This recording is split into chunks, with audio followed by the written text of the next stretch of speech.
Good evening, everyone. This is Jose Niño for another episode of El Niño Speaks. And this evening, I am joined by Base Meth Addict. How are you, man?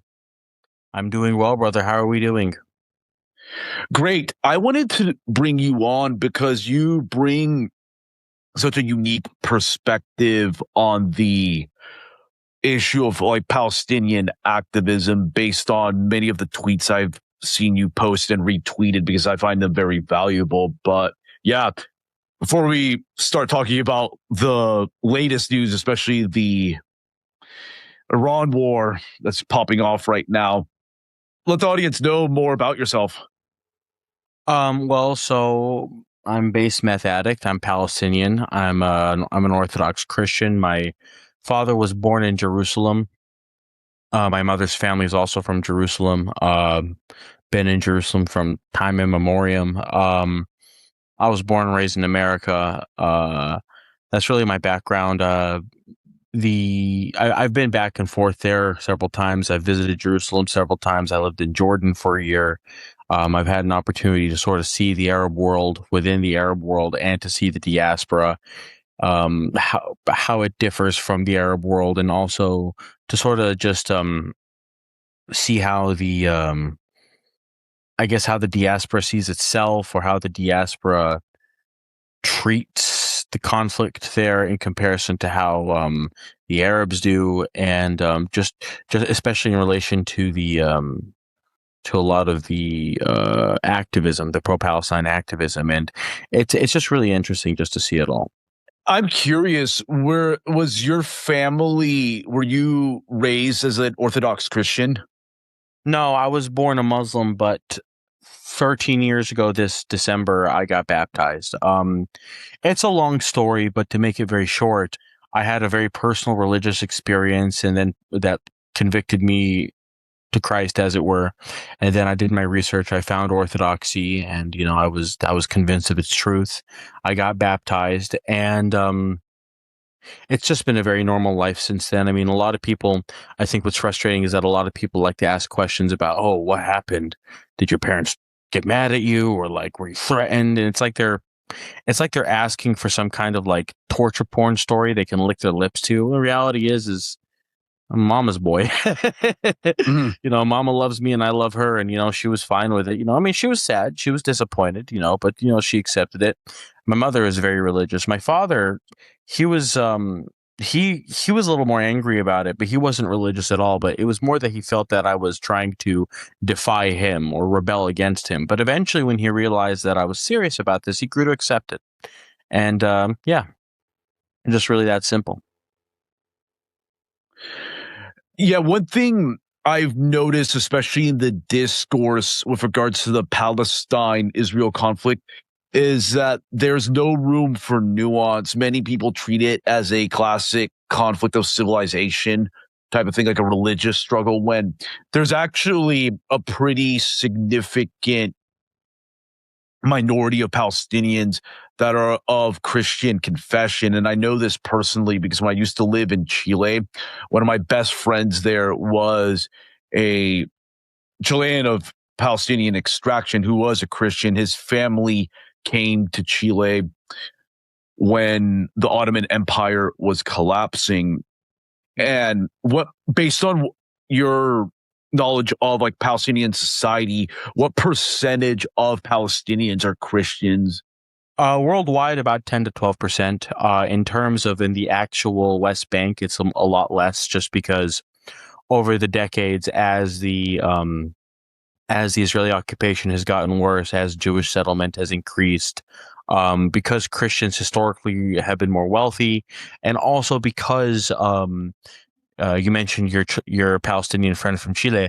Historically, from the 1880s up until about the 1920s, there was a massive wave of Levant Christian emigration to South, Central America, and North America. A lot of Palestinians and Lebanese and Syrians moved to Central America, moved to South America, and a lot of Syrians and Lebanese moved to the United States in particular.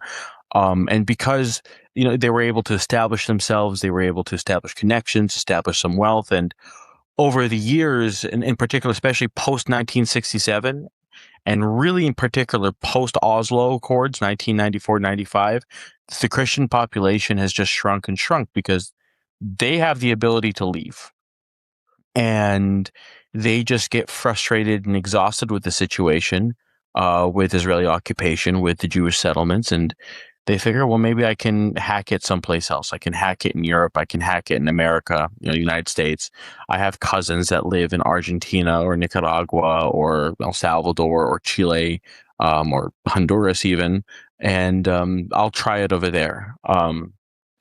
It's also just not surprising because Chile and Argentina at the beginning of the like throughout the 19th century and even at the beginning of the 20th century was a place of mass immigration from Europe and from the Mediterranean as a whole. A lot of people were going there. They saw it as like this land, as a second America, almost, quote unquote, land of opportunity. But yeah, that's just what it is. And worldwide, it's about 12% within the Palestinian, within the West Bank, 3-4% maybe. It's a small shrinking population that just shrinks more and more, and it's mostly due to is Jewish settlement. Jews come in, destroy villages, take over homes, and the Palestinians just leave the West Bank. They don't really have anywhere else to go. They don't really know how to rebuild themselves in other places, so they say, okay, well, I've got family elsewhere. I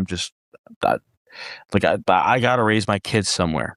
A lot of them also end up going to, unfortunately, the UAE, but they also go to Yeah. yeah.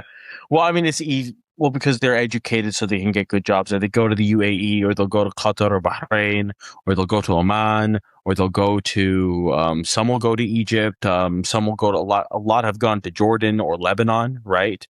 Historically, a lot of the refugees would also go to Syria, but now no one's going to Syria. But yeah, that's sort of their story in terms of their relationship. When would you say that you became, quote unquote, like an activist for like Palestinians and calling out Jewish aggression and dispossession of the Palestinian people? I wouldn't really call myself an activist, as it were, because really all I do is I just post online and I talk about it. I mean, I try to I try to speak the truth. I've always been engaged. I really got engaged after the 2014 war, because the 2014 war, besides being very cruel and harsh, one of my cousin Mohammed Abu Khader was kidnapped in July 2nd of 2014, and he was kidnapped and killed by 3 Jewish settlers in front of his home. It was Ramadan. He was outside, waiting for friends to go walk to the masjid so they could pray and break the fast. This van drives up to him asking for directions, but it's a bunch of Jews. And my cousin, he was like 15 at the time. My cousin was kind of weary, but he's like, yeah, okay, no thanks. But they kidnapped him, drove him up to a forest north of Jerusalem, and they, no other way to put this, they burned him alive. And I remember that. I remember that because I remember when his mother called my mother, like a day after he died, and it was like in the middle of the night. And I could hear that poor woman shrieking from across the living room, like in the phone. It was very miserable. And then the 2014 Gaza war started, and I started getting more and more involved, and I started becoming more and more aware, and I started speaking up. I actually used to be a 2-state solution kind of guy, because I'm like, oh well, like the thing is, like, 2014, so I would have been 20 at the time, and so it's like I had a similar path too. Yes. Well, I mean, it makes sense. Like on its face, you're like, oh, well, I want to get along with everyone. Maybe we can get along in 2 states. And then I started moving more towards like, oh, 1-state solution with equal rights. But I'm at a point in my life where like, yeah, these people just have to go, man. But Yeah. But that's how I got involved. And of course, and it wasn't just after October 7th, but the year leading up to October 7th, right? Like literally 18 months leading up to October 7th, I started getting more and more like involved. Well, I started getting more and more aware, reading more, understanding more, reading up on it, because I had a basic understanding of like the history, but like I never really delved deeper into it. But like I felt, and this is why I tell people, like, in the 18 months, hell, like at the beginning of 2023, I felt in my bones something was going to happen. Like I knew, because in 2021 you had Israeli airstrikes. You also had like the conflict over Sheikh Jarrah, which is a neighborhood, and the Israelis wanted to, in East Jerusalem. The Israelis wanted to drive these Palestinian families out of their homes. Um, you had guys like Ben Gvir and Smotrich being put into positions of power, and these guys were different than like back in 2014, like, you know, the old guard of like Avigdor Lieberman, who, while very, you know, chauvinistic, were, you know, it's a little more subtle. Like, you know, Smotrich openly calls for the expulsion of Palestinians from the entirety of the land, and even like conquering up to Damascus. Ben Gvir considers Baruch Goldstein, the man who killed 29 people in a mass shooting in Hebron, 29 Palestinians. He considers him to be a hero. Like, these are very, frankly speaking, demented people. And you had the settlements were getting worse. The occupation was getting worse. There was a fight over Al-Aqsa Masjid. Like, people were legit, like, you know, there were restrictions on who could go there and who couldn't go there. The Israelis were refusing to allow necessary repairs to be done to the Al-Aqsa compound, especially in the foundation. They've been digging underneath it, you know, for quote unquote archaeological purposes. And with the Abraham Accords getting up, like, I knew something was going to happen. My thought was that it was going to be like a third intifada within the West Bank. I thought that's what was going to happen. I thought that, you know, like, because the Lion's Den was becoming, you know, they were like this youth militia that came out, and the different brigades and Al-Aqsa Martyrs brigades were posting a lot, and they were showing their activity. But I thought it was going to start there. I had no one thought anything was going to happen in Gaza. A lot of people, me included, like, I thought Gaza had basically been pacified, that it was just this big concentration camp that they just left be, and they just bombed occasionally, and Hamas was sort of ruling its own fiefdom, like trying to, you know, hold things together. But I was shocked and surprised that it was coming out of Gaza. And but I knew something was going to happen. I was telling people, I was like, dude, like, this is going to blow up. Like, this is going to explode into something insane that we had never seen before. And in October 7th, it eventually did. I thought it would happen a little earlier. I actually thought, was it going to happen at the end of Ramadan? Or is it going to happen at the beginning of Ramadan? Or is it going to happen? I don't know. Like, it was just, yeah, I was shocked. I was really shocked. In this journey from being a two-state solution advocate to a one-state solution to just saying these people just have to go, what did you notice among so-called pro-Palestinian advocates that has made the that has held back the pro-Palestinian movement and made it, in effect, just not a viable vehicle for political change? Walking on eggshells over anti-Semitism. It's like, there is a lot of policing. There is a lot of policing of tone. Historically, a lot of policing of language. There is a lot of policing about, especially like pre-October 7th, about two states. No one in a good chunk of the so-called pro-Palestinian movement in America even wanted to consider the possibility of a one-state solution, because by the end of the day, a lot of these groups at the time, Jewish Voice for Peace, Not in Our Name, even like the liberal Zionist lobbies like J Street, to them, ultimately, they were still that liberal Zionists. And two-state solution Israel still has a right to exist because the Jews are special and still have a right to their homeland. Armed resistance is not the way. We have to do things peacefully through democratic solutions and processes, through the UN, through the peace process.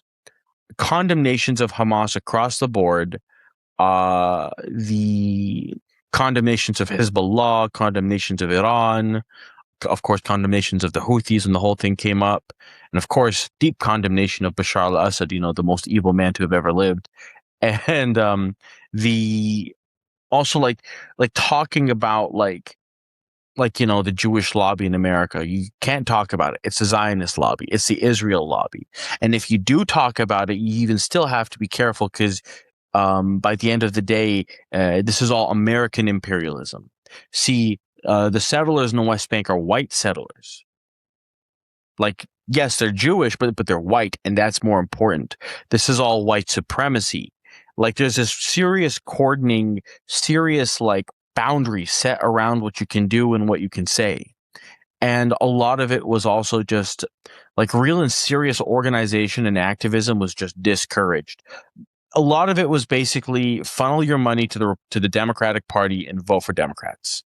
That was a real big and frustrating thing. Engage in a boycott on occasion, engage in BDS, get mad if your university isn't pro-Palestinian enough. But by the end of the day, it just felt like, in many ways, the whole thing was just a giant funnel to the Democratic Party, which was proved with Jewish Voice for Peace, their new restructuring. They got $11 million since October 7th in donations, and they're using half of that to basically fund Democratic campaigns.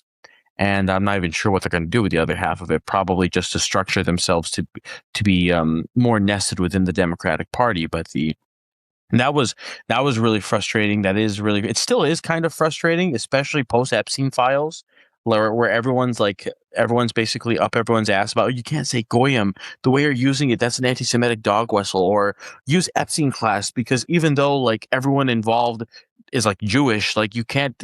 It's just the whole thing is just incredibly frustrating, and it just and guys like Noam Chomsky in particular, who pushed the narrative of America being the imperial core, or that Israel is a quote unquote settler colony. That's another thing, is that even the ones that would be more quote unquote based on the situation about about decolonization and all that stuff, they say, oh, Israel is a settler colony of the West. It's a settler colony of America.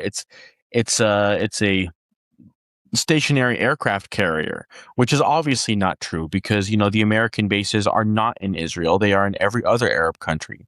It's the other Arab countries that offer tribute in some form or another. It's the other Arab countries that are involved in American operations in military operations in the Middle East.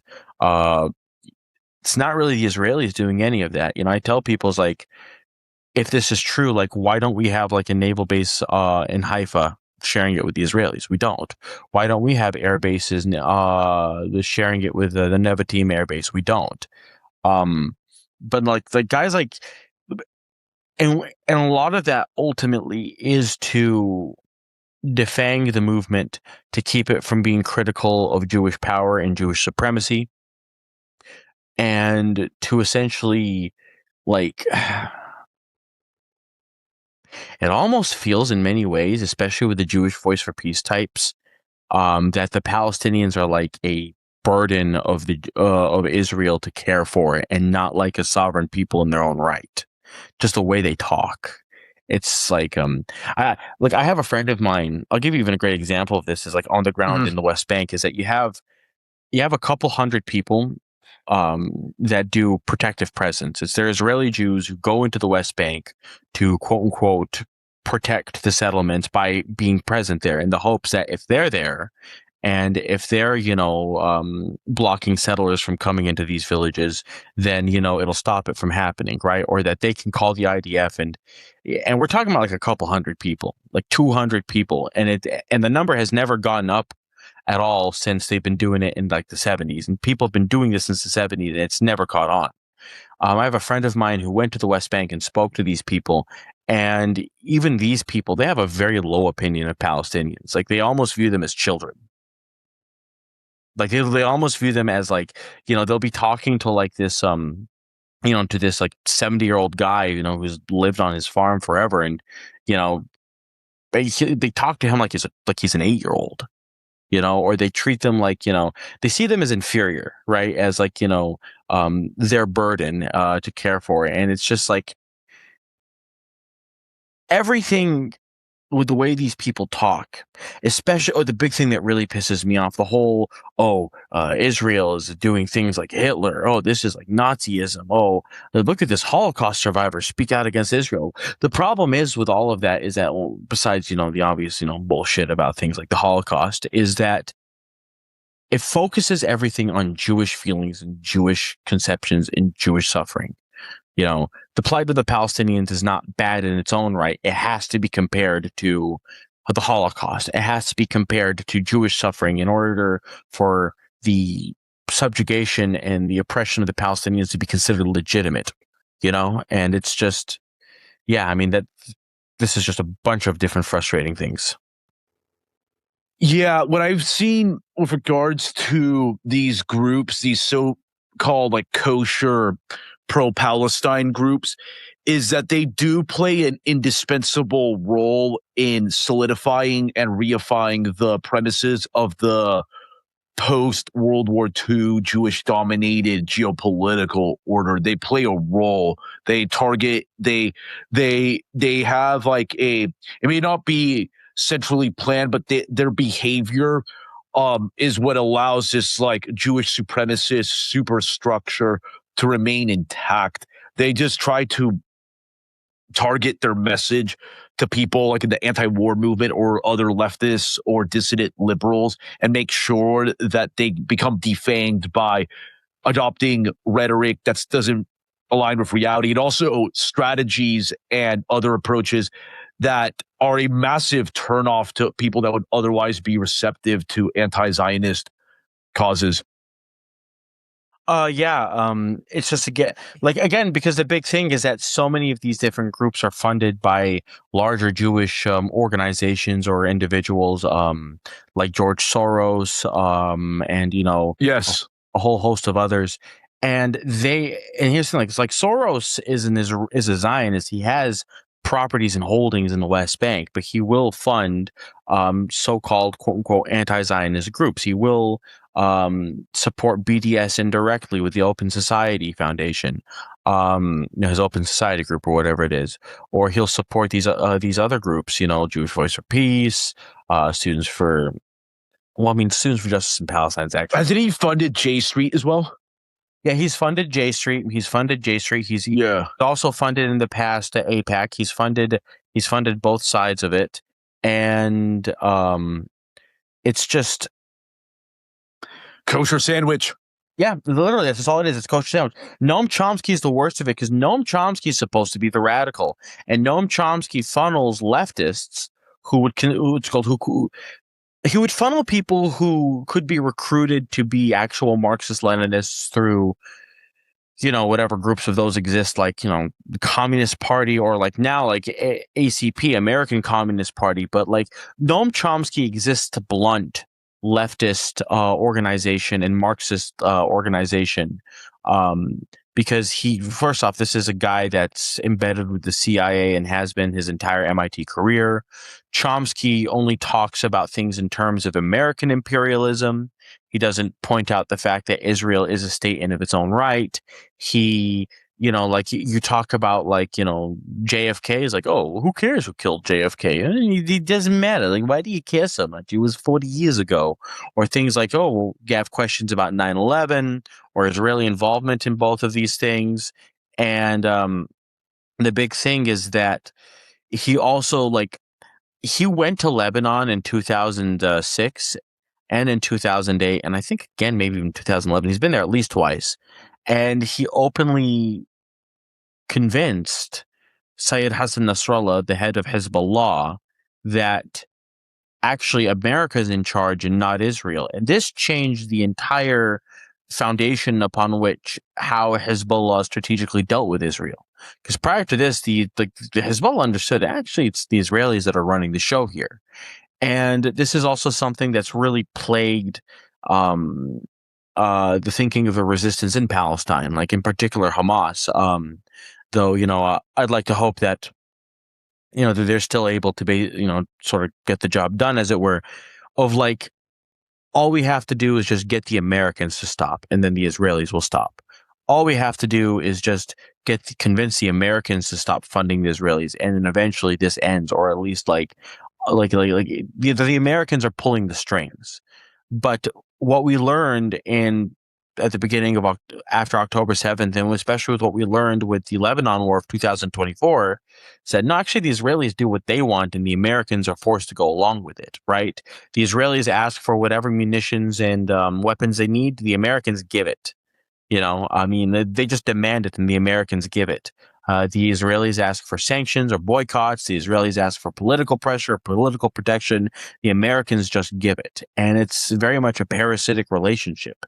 So guys like Chomsky have worked very hard to basically blur that understanding, to misdirect people, literally basically running cover for this Jewish pedophile network, right?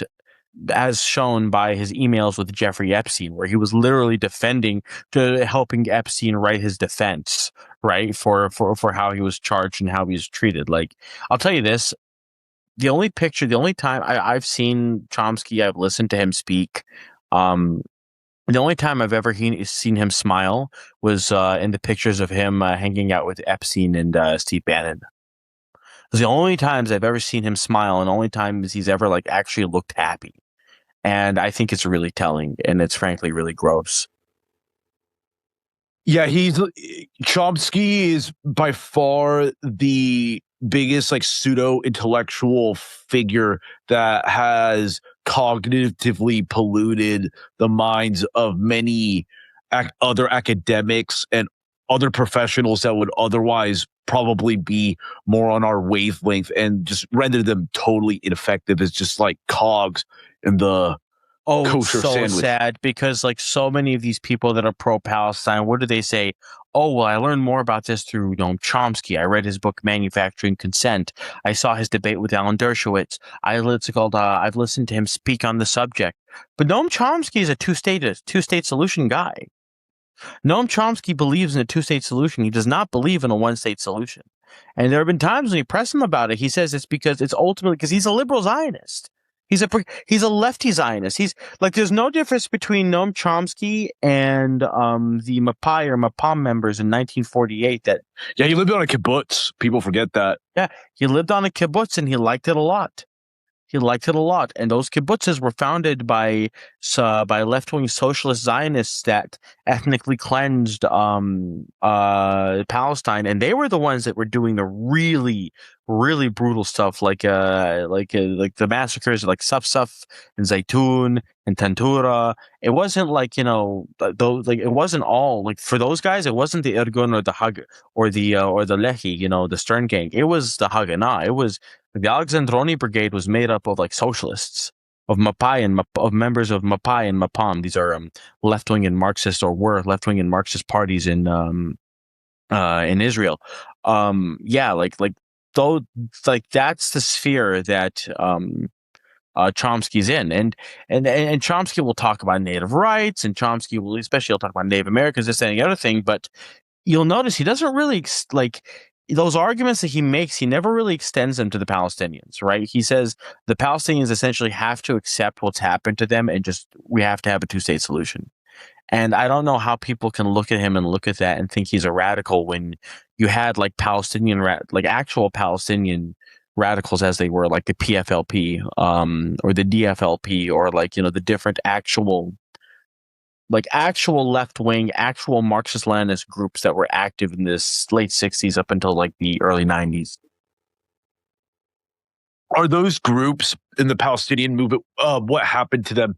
Did they just fade Well, some of fade them away just faded because away. I mean, like the PF. So the PFLP is actually active. They have the Ali Abu Mustafa brigades, and they are active in Gaza helping Hamas. Right? They were the PFLP and the DFLP, which is the Dem. So PFLP stands for Popular Front for the Liberation of Palestine. The DFLP is Democratic Front for the Liberation of Palestine, and they're both and their militants are active in Gaza, supporting Hamas. In the West Bank, in particular, not just after Oslo, but especially after the Second Intifada, which was an unfortunate failure, a lot of just the militancy in general and a lot of the armed resistance just died because. And I hate to say it, but the thing with the Second Intifada is that the Israelis managed to break the back of the resistance. And it's kind of why you basically have seen little to nothing really happen in the West Bank itself. Like the Israelis are the kind of control that they have there is like scary. It's terrifying. I mean, I'll tell you this, like, I hate to make this kind of reference because it sounds right at tier, but Jose, did you ever play Half-Life 2? yes, I did. Okay, so I really anyone, liked so it. like I love the Half-Life games. They're one of my favorite game series. Damn you, Gabe, and give me Half-Life 3. But Yes. give me Half-Life 3, you bastard. But but for anyone who's played Half-Life 2, if you remember City 17, when I went and I visited the West Bank and in Jerusalem, and I've been there 3 times. And then because I went there in 2003, and the thing is that I remember I was playing Half-Life 2 actually a couple months before I visited again in 2010. And then I went and then I looked at the West Bank, and this was back in 2010, right? I'm like, oh my God, this is like City 17. Like, if you know what I'm talking about, for all the guys who played Half-Life 2, if you look at City 17 and how overtly oppressive it was, or the way it was portrayed with the Combine and all that, and all the scanners, and just like it literally is like that, and it's actually really terrifying. It was actually, I was like, holy crap. I hate making these comparisons because it's like Reddit stuff, but it's true. And so if you've played Half-Life 2, if you remember what City 17 was like, that's what it's like in the West Bank. And unfortunately, that's kind of how and why it's hard to rebuild any kind of armed resistance in the West Bank. Because you just have the Israelis are everywhere, man, and they see you. They see you. There's this group called Breaking the Silence, and it's a liberal Zionist group of getting former Israeli soldiers to testify to what they did and what they saw. And one of the founders, Yehuda Shul, is his name, and he said something in a presentation he gave where he said, the point of my presence, especially in places like Hebron, is to scare the Palestinians and terrorize them, to remind them, I am always at the back of your neck. I am always there. You can't hide from me. I know where you are. I know what you're doing, and I'll come and get you. Right. And that's the point. And they're very successful at that. And, yeah, that's just that's just the PFLP is it's just, the Second Intifada kind of broke it. George Habash, the general secretary, died in 2008, and they really were only able to maintain any serious organization like Syria, right, back in Bashar al-Assad's Syria, because Bashar would host them. And it's just like the big problem is that the militancy is kind of gone because the militants don't really have a place to actually train. They don't have the camps they used to have, like in Syria or Lebanon or Jordan. And so, yeah, that all of them being concentrated in the West Bank makes it easier for Israel to, deal with them. Yeah, that makes sense. Now, another thing that I caught on just looking at what you post on X/Twitter is your takes on the broader Arab world, especially post October 7th, during the fall of the Assad regime, is that despite these people being ostensibly pro-Palestine, the way they act politically or who they support in other conflicts in the Middle East always ends up in a way, inadvertently or sometimes intentionally benefiting Israel. What groups in particular have you noticed tend to fall for this type of behavior and end up becoming useful idiots for like the Judeo-American imperium?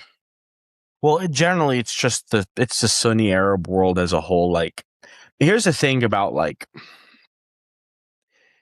Sunni Muslims and Sunni Levant Sunni Muslims, Palestinian, Jordanian, Syrian, Lebanese.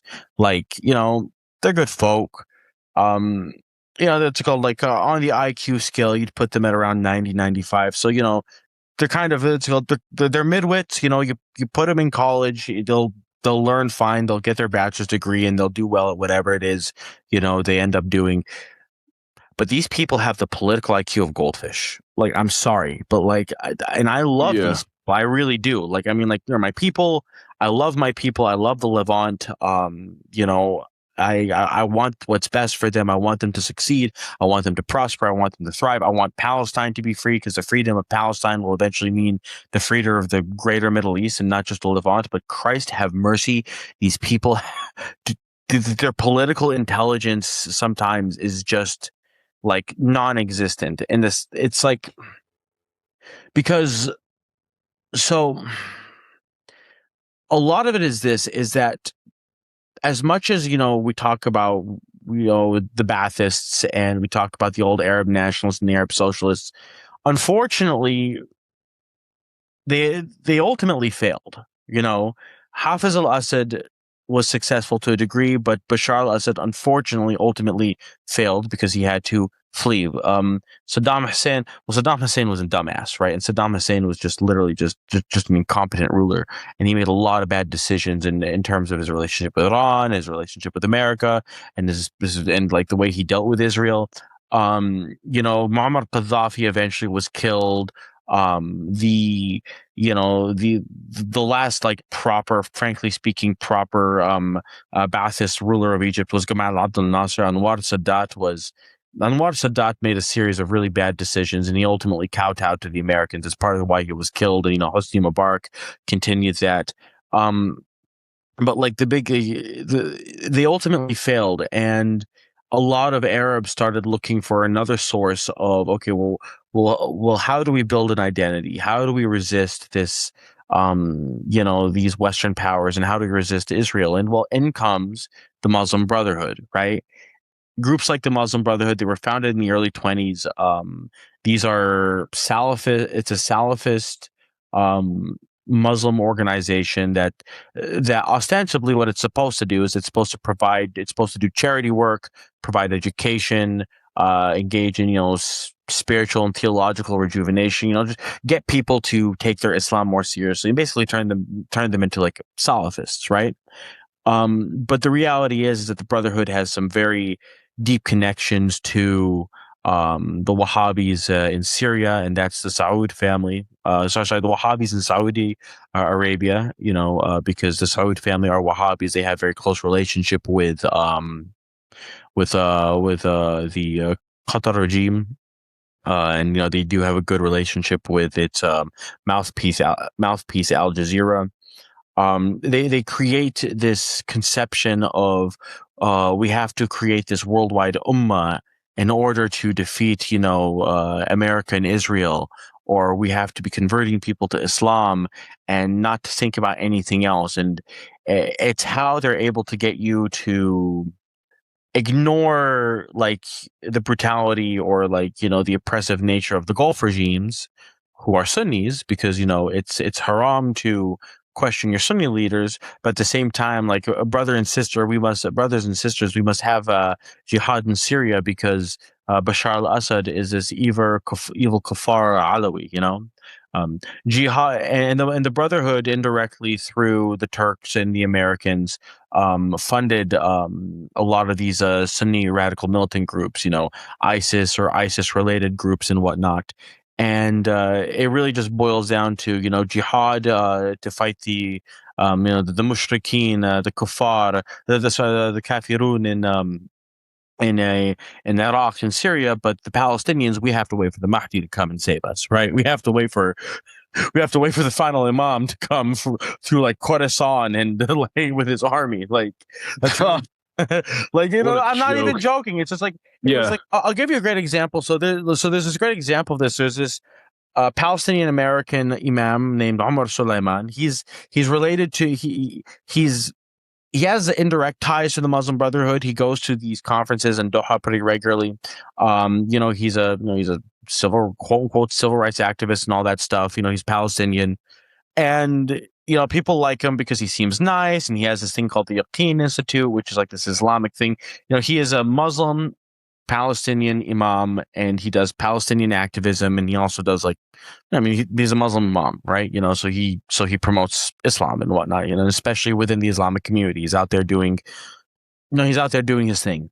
But when Bashar al-Assad fell, I saw on his because I had followed him for a while, and I saw on his Instagram he posted a video about it, and he said something really interesting that I burned in my brain and I'll never forget. And he said, "My brothers and sisters, right now the people," you know, in that really soft voice with his immaculately trimmed beard, perfumed as well, and his like perfect and his perfectly like whitened teeth, like this, like there's a lot of showmanship involved in this.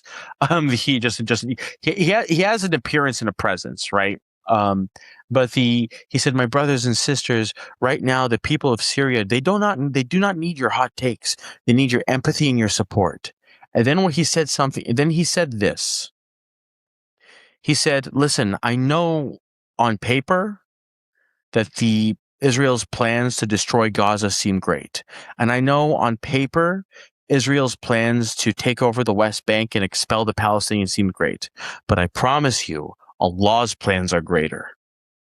And I'll never forget that he said that, because it was basically, again, jihad and slaughter and bloodshed and violence to get rid of the Kuffar Alawite leaders. But we have to wait for the Mahdi.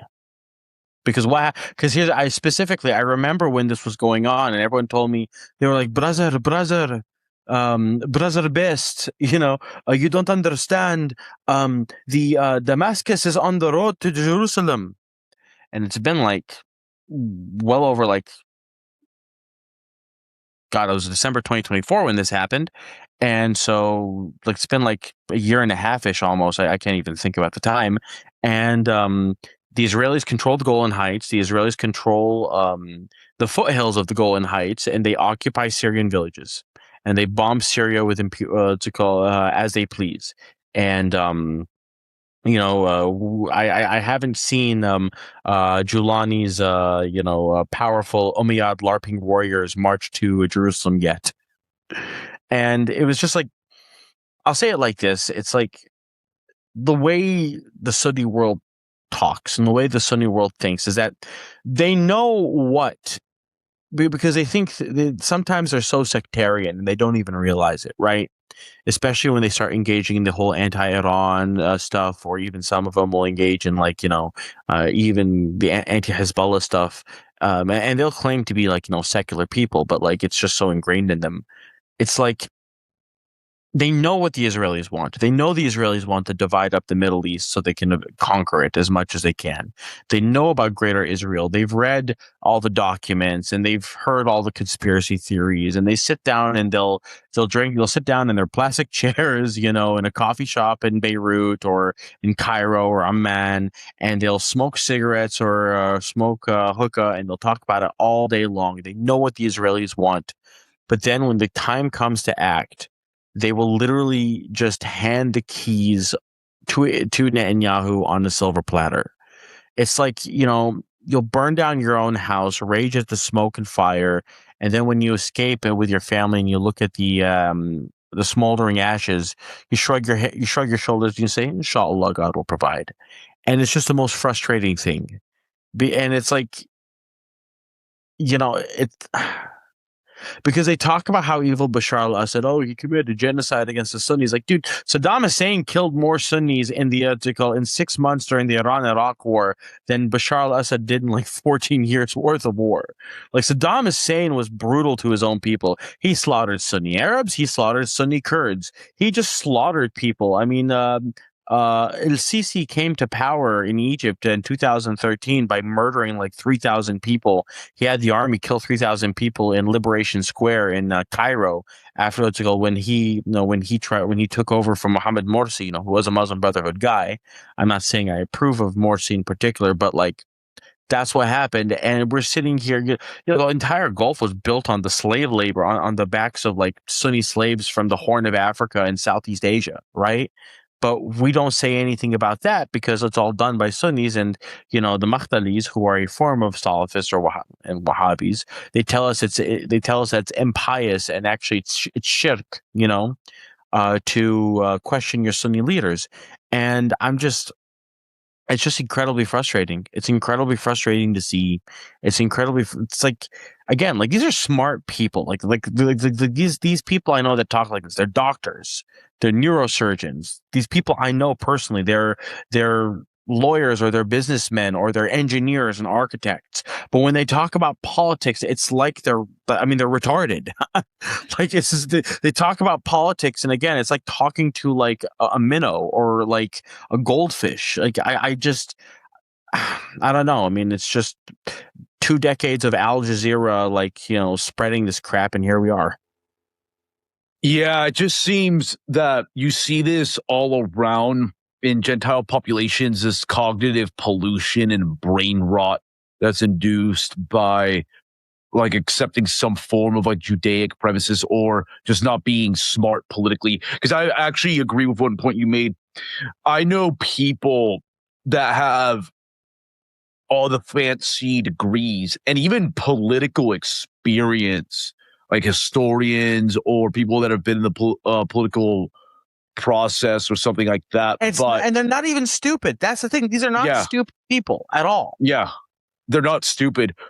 But when it comes to like real time politics where you're making decisions on your feet, this turn into like complete mongoloids. It's insane. They just have really awful real time political instincts in high pressure situations. And that's one reason why sometimes I've argued, even I've noticed this in the so-called like dissident right or like nationalist populist right space, that some leftists actually, who I think I would disagree on 90 to 95% of issues, but on these issues of like foreign policy I agree with, they actually are more politically effective than your based dissident right poster that writes like this 10,000 word essay on Substack.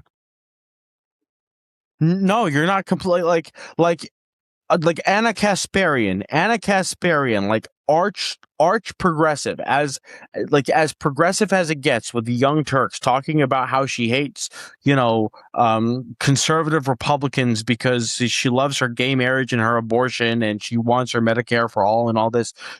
But she will straight up say, a Goyim unite. She will say, hey, actually, I don't like being called a Goyim.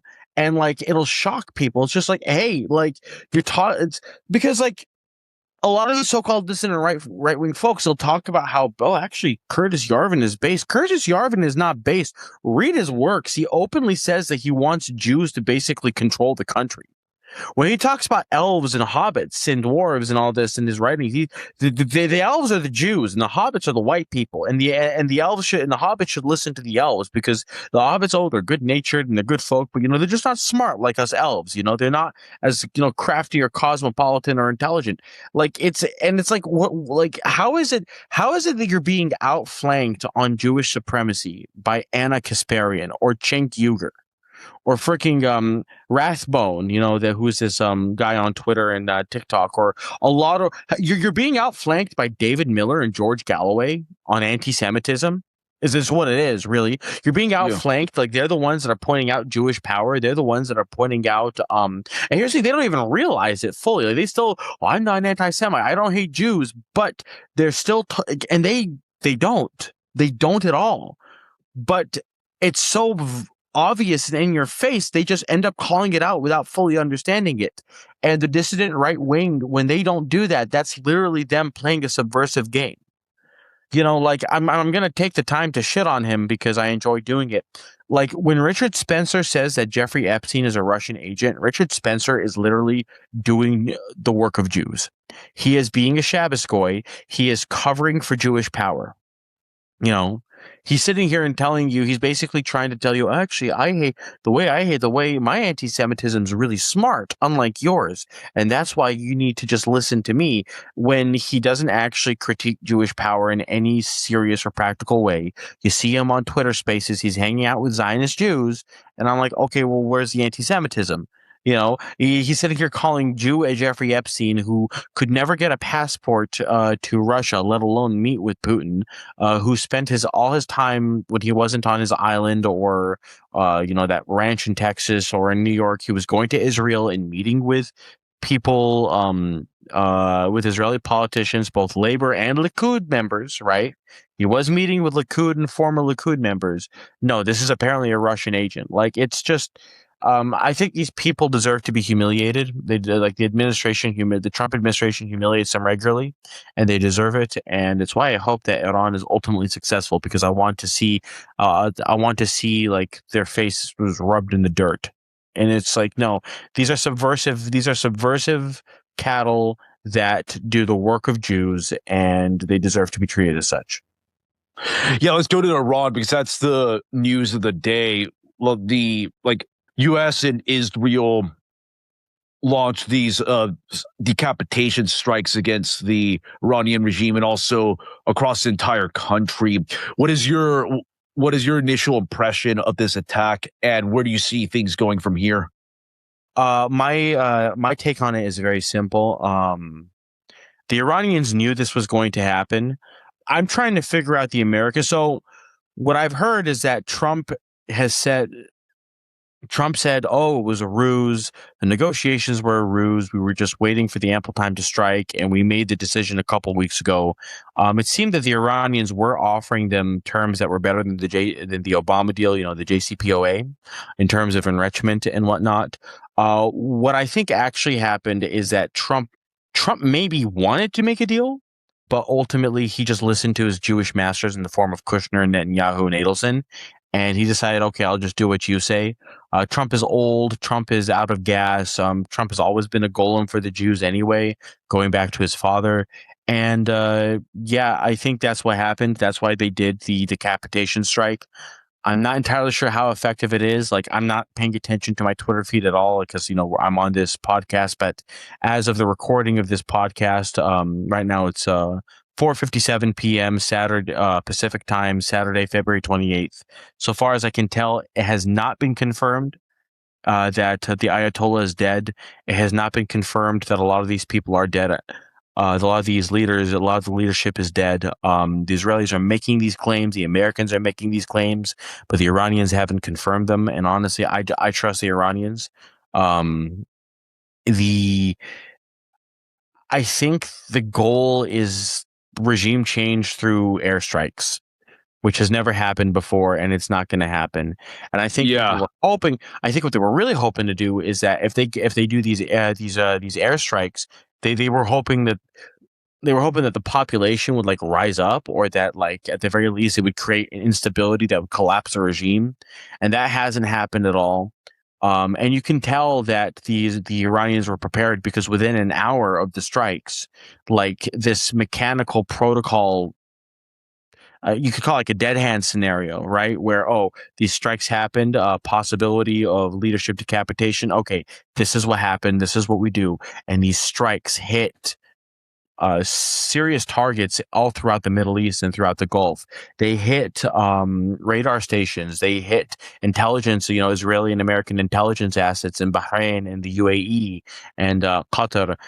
They hit Jordanian military, at least the American bases. I think even the Jordanian bases, they've been striking the crap out of Iran, and they've been striking American bases as well. And my understanding is they even struck some American naval assets in the Indian Ocean, like actual naval ships. I'd have to have a look at that, but that was my understanding. Won't confirm that last part, but no, the Iranians are hitting back hard. I think they're done. Because the 12-day war, as fun as it was, the Iranians were engaging in a little bit of a kayfabe because they didn't want this war. And at the same time, they knew the Israelis were tapping out. So they figure, okay, we'll get the last strike in and then like we'll call it quits. But I think this time they've realized, but through that war, and then the past couple months in particular, they've realized, yeah, we're just not negotiating with these people. You strike us, we're going to hit back, and we're going to hit back hard. We're going to hit back at your bases in the Middle East. We're going to hit back at the people that help you, fight us and are intransigent towards us. It was really satisfying to watch Dubai get hit. Yes. I'll make another reference, even though it's Reddit. If you've ever played Spec Ops: The Line. No. Spec Ops: The Line, and for those who know that, I'm gonna say this and I'll explain it. The Iranians are turning Spec Ops: The Line into a reality in your blackpilling. So Spec Ops: The Line is a video game. It takes place in modern times, but it takes place in Dubai after Dubai was wrecked through like this massive war. I think actually.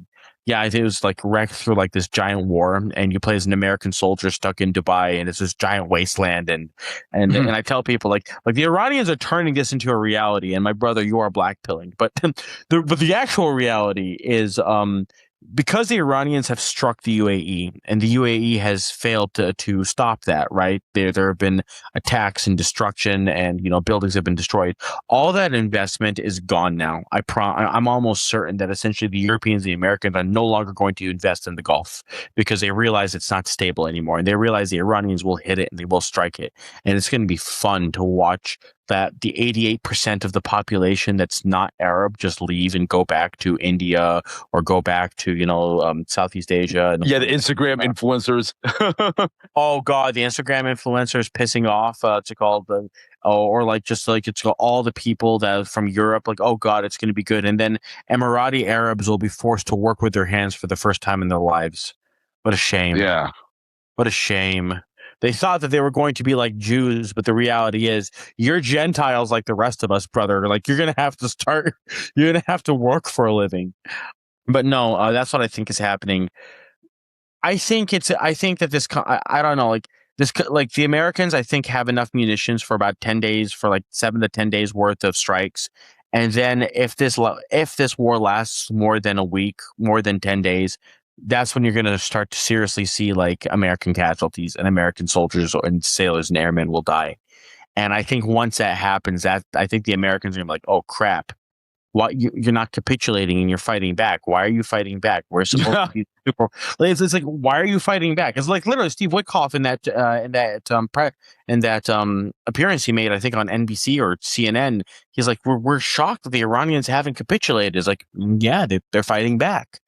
And so I think the Americans might be forced to surrender, but they'll spin it in a way to make it look like a victory.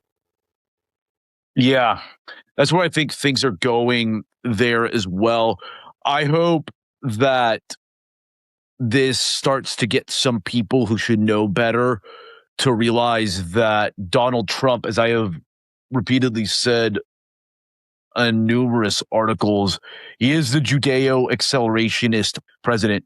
Like his whole goal, the populism he talks about, that immigration restriction, economic nationalism, that's just a smokescreen for what the real agenda is, where he is a golem, as you said. He is a vehicle to allow for Jews to assert their racial will to power over the rest of the agenda. Very much yeah. so. It's like there is no, we're not getting mass deportations. We're not getting, peace. We're not getting economic rejuvenation.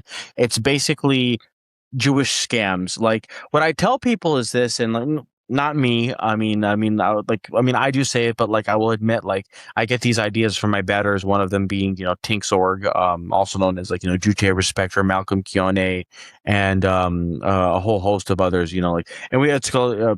The right stuff, the relevant stuff, always right and relevant. War Strike, and the Property and Freedom Book Club. We love Marcel. We love Property and Freedom. We love Dumernacht. We love Louis Brain Genius and that whole crew. All those people you mentioned have actually appeared on this show too. Oh yes. Oh, wonderful. Well, I'm glad I was able to make my appearance too. But we Yes. love them all to go. We love them all, but by the end of the day, this is very much, we are living in, Trump is this strange hybrid between Mikhail Gorbachev and Boris Yeltsin, where like he's Yes. doing like the quote unquote liberalization, the perestroika, while at the same time doing Gorbachev, while at the same time doing the mass looting of the Yeltsin era. As Trump, does perestroika, the Jews come in and just steal everything that's not nailed down. It's just like Howard Lutnick literally playing both sides of the tariff scheme to just profit from it. I'm like, dude, like it does not get there's nothing more Jewish than that, and especially coming from look at Howard Lutnick.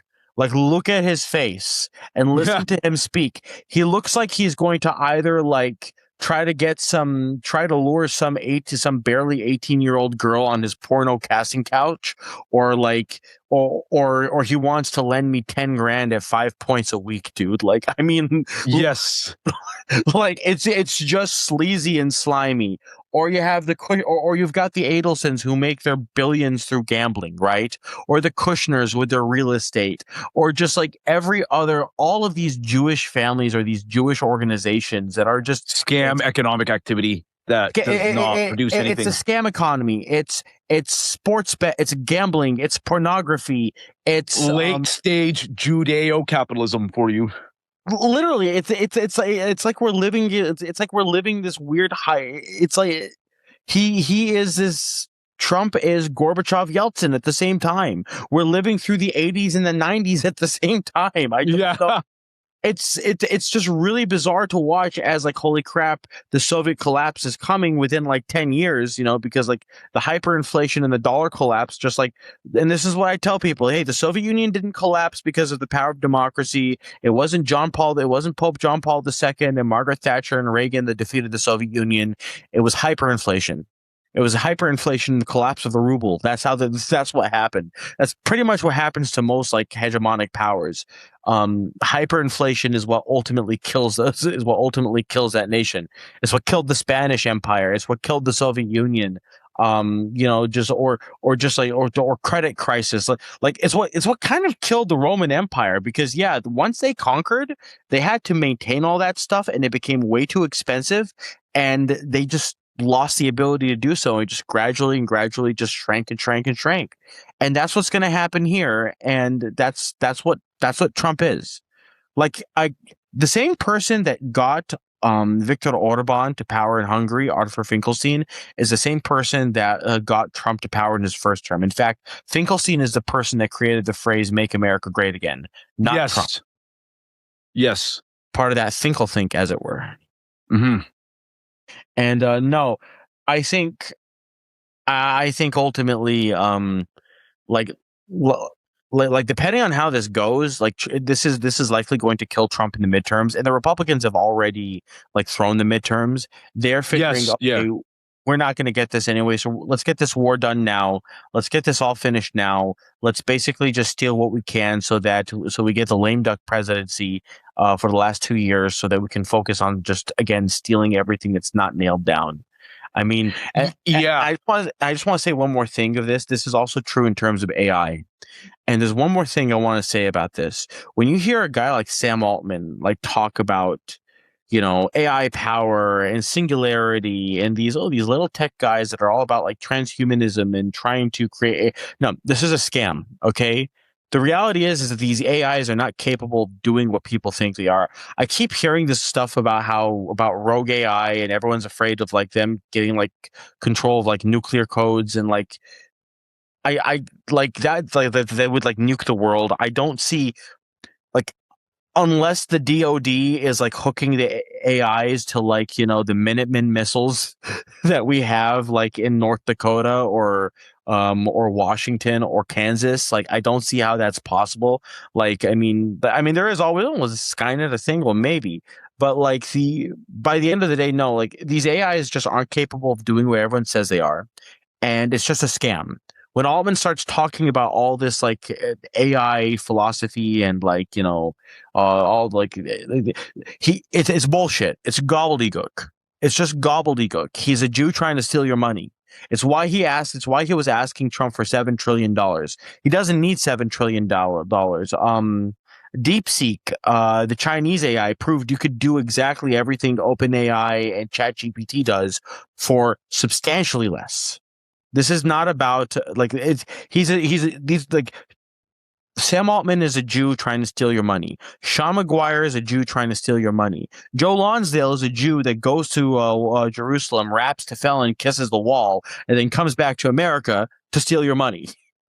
Like that's what AI is. It's now if I'm wrong and it turns out to be Skynet, then that's another reason to hate these people. But but like right now for me, what I see, these are just Jews scamming you out of your money.